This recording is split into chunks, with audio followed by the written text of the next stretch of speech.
Dratnos, we need a cold open for this video. Do you have one? Well, if you look at the Evoker over there, it is in a snowy place, so probably sufficiently cold. And then the open? So this week we're going to talk about what's coming in the Prepatch Phase 2, which I don't know why they've started calling it phases. I guess it's probably off the success of describing all the classic stuff as the different phases, but Okay. Phase 2 comes on this weekly reset, so the 15th, the 16th, depending on which region you're in, the 17th if you're in Asia, I guess, as well. And it's coming with a bunch of actual kind of core, some of the core underlying changes from Dragonflight. Most of them came, I guess, with just 10.0, and a lot of them are still going to be on the expansion launch. But there are a few of them that are coming here on the 15th as well. Most substantially, the Evoker is going to be playable, creatable. I think they start at level 58, so it's not that is correct. Too big of a burden to actually level one up. But it will start to be a burden if you don't choose to play an Evoker and you try and do any Keystone or raid content next week, and you find yourself saddled with a bunch of Evokers at item level 200 trying to gear themselves through that content. So yeah, you got that to look forward to. So yeah, you just level 2 levels through the Forbidden Reach, and then once you're able to get to 6, you're able to do max level content. They do have some of the legacy Shadowlands systems with like legendaries, and you can craft a Maw Rattle perhaps if you're feeling so inclined as well. Yeah, they have some like default conduits and stuff as well. So if you want to play the Shadowlands Evoker experience, you got 2 weeks to do that and really experience it. Yeah, the experience maybe for Shadowlands not going to be so great. However, at max level, it seems like they've actually started to gain a little bit of stonks in the community in regards to perceived value. Devastation starting to do a lot more damage. Preservation Evoker, one of the highest DPS healers, and one of the strongest throughput for 5-mans, at least at its current state. Now, whether or not that changes with some of the crazy class tuning we've seen lately, TBD. But at the same point, I think the Dracthyr Evoker kind of been coming up on stonks for me. I'm going to level 1. I'm going to level Devastation from 58 to 60, may as well. Yeah, the Forbidden Reach is really not that long of a intro area as well. You can do that in a couple of hours very easily. So very fun thing to do. And I'm sure a lot of people will get their Evokers set to at least 60 over the next couple of weeks. But Phase 2 also comes with the Prepatch event, which is called Primal Storms. It's pretty similar, I think, to the Cataclysm one as well, which was also, I think, elemental rifts and stuff. But there's not huge catch-up gear associated with this one. The item level of the items is 252, which is obviously like 50 item levels below current Mythic. So any character geared in Season 4 is going to be better than this. Any character in Season 3 normal raid gear already has 252 or better as well. But if you have a completely fresh character, say an Evoker, or a character you just didn't play in Shadowlands or only played in Season 1 and Season 2, you will be able to find some upgrades here. Besides the items, we do have a toy and an heirloom trinket, as well as some transmog sets that you may be interested in from this event as well. So that's going on as well. And that starts, on the 15th as well. This seems pretty consistent with all of the like world events that they have for pre-patches just generally. I remember like they had the Legion Portal one, the Portal Invasion one. They've had just a bunch of these different style open world events. So yeah, make sure you go get your Bag of Furious Winds toy. If you really want this heirloom trinket, also go grind that out. Do you know if these things are good for leveling at all, or even possible to level in? No clue, but I'm going to make sure to get it because this is the only time you can get it. And then there's also that Feat of Strength as well, if you care about that too. So that starts next week, and it goes on, I think, up until the launch. That goes up until launch. Additionally, Uldaman Legacy of Tyr, the dungeon is also being released in some capacity. So there's a bit of a question mark about this. Uldaman Legacy of Tyr is a max level dungeon in Dragonflight. Yes. And in some way we'll be able to do some kind of revamped Uldaman content starting on the 15th. It's unclear to me whether that is just like we can just do Legacy of Tyr for the next 2 weeks, or if it's like a, kind of like a quest version or whatever, like a different version of it from the one that'll be a max level in Dragonflight. I don't know. I'm interested to see what it'll be. Speculatively, I think it's probably like just like a normal dungeon that you're able to do at 60. But we'll see. I think that is too early to like really know, and it's like something that's we'll see soon. I actually really like the dungeon in mythic scenarios and like heroic scenarios. All the times I've tested on the beta, I thought it was actually a pretty decent revamp of the Ultimon dungeon. Yeah, it's interesting because it's going to be an M0, so we will be doing these a couple of times over the next few weeks. But then we will not be doing it in Dragonflight Season 1 because it's not one of the dungeons in that dungeon pool. So that's going to be interesting. But something that's actually going away with this week is the Winds of Winter experience bonus. So if you've been utilizing the 50% experience bonus, that's been live since beginning of October 4th. That's going to be going away with this week's reset. So if you're continuing to level into characters, I would recommend getting them up to 60 as fast as possible, because this Winds of Winter experience bonus, especially with the Dark Moon Fair, sick.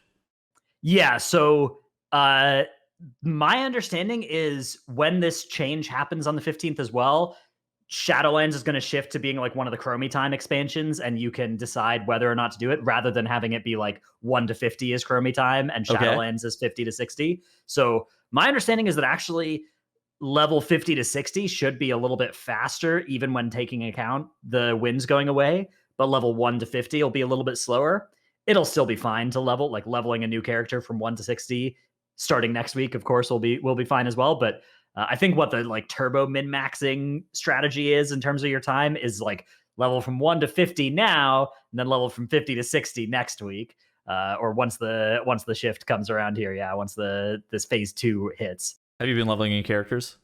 Nope, I have one of each class already, and I'm not in a position where I want to play multiple copies of the same class, so it's not something I have to worry about too much. Okay. One of the last couple of things, I mean, this isn't going away yet, but still soon. Make sure, like, if you're looking to get the mount from playing the Death Knight, leveling through the Death Knight starting zone in Classic, that's going to be going away on November 28th. So that's also approaching soon. I suspect that the people who really wanted this Death Knight mount, the Proto Worm, probably have already gotten it. However, it's something that like you should know that your time to get this is shortly coming to an end. Yeah, I've been putting it off, so I got to go do that. Okay, so I'm telling you got to go do that. Yeah. Beyond that, I mean, like the only other stuff that we've had this week is a bit of tumultuous class tuning. Some things such as the Enhancement Shaman damage nerf by 25%, and then we got the Enhancement Shaman buff again today, and then the Guardian Druid 50% aura buff today. And seeing things like this, honestly, I'm getting kind of concerned. We are 2 weeks away from the expansion launch, and they're still they just buffed a spec by 50%, trying to get this thing in line with other tanks. I'm worried a bit.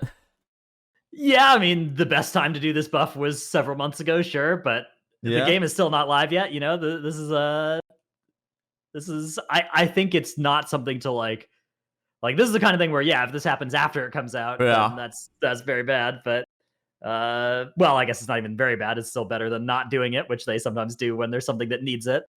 But yeah, I don't know. I mean, like, these are still some big hot fixes coming in, but they're coming in frequently. Like, it's like new hot fixes every day. Twice a day. We have like a noon. Yeah. We have like a noon push, and then we have like an end of day push for hot fixes on classes. I mean, I think if this continues, and like a Guardian needed that. I don't know. I think this is good. Yeah, like a Bear needed that. Enhancement was, okay, not 25% ahead, but enhancement needed a nerf. I mean, there's still some specs that need nerfs and buffs, whether or not, and just like kind of depends on where Blizzard's trying to get the damage of all of these classes to lie. And I mean, ultimately, we're really coming down to the wire here with some of this class tuning, though. It seems like it's starting to get a bit panicked, but I think that, like, I mean, we talked about this a couple times. The state of the game seems okay. Like, M+ is continuing to be iterated on.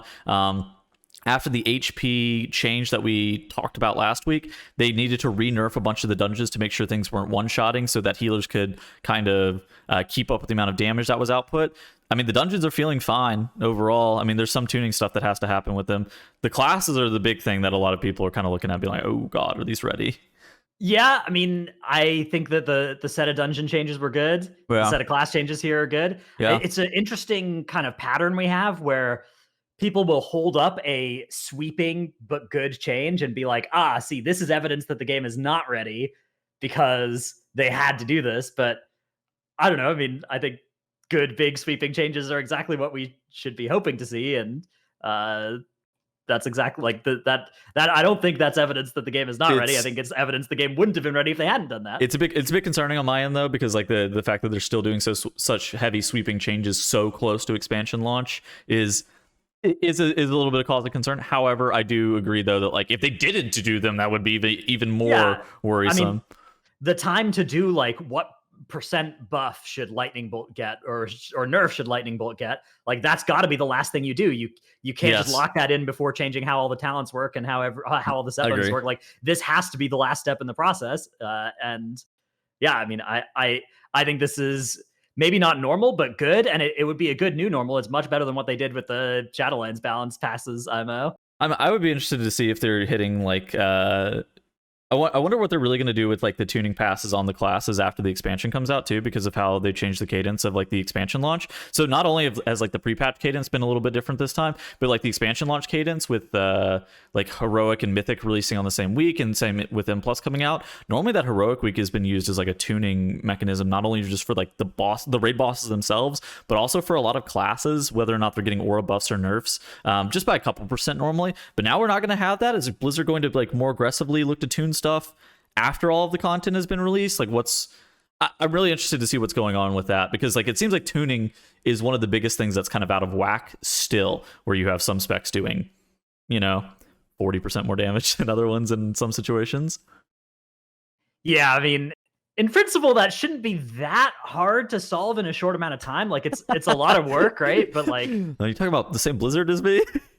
I don't know. I mean, I guess we've seen them not fix it in 6-month periods. I think that in many cases, the variable that's missing is not how much time do they have. It's like, do they have the tools and the willingness to get it done at a certain time, versus have they decided that they're shipping it? And yeah, I think this is good. Like, I think I would describe the developments of the past few days as promising rather than like worrying. Yeah. I don't think it's worrisome. I do think that like the state of everything is like, oh, okay, hold on. I hope that they're ready. Like I'm really excited to play Dragonflight. Like as much as I've played on the beta, it's been like a lot of fun just doing M plus and raid testing and stuff like that. I'm really ready for the expansion to come out, and honestly to get out of Shadowlands. Okay, what's the most excited? What's the thing you're most excited for the pre-patch? I'm excited to level my Evoker. Yeah, I guess level an Evoker. I don't know. Honestly, like the pre-patch events, I liked the last one because it had that bag. Do you remember the Bronze Jam bag?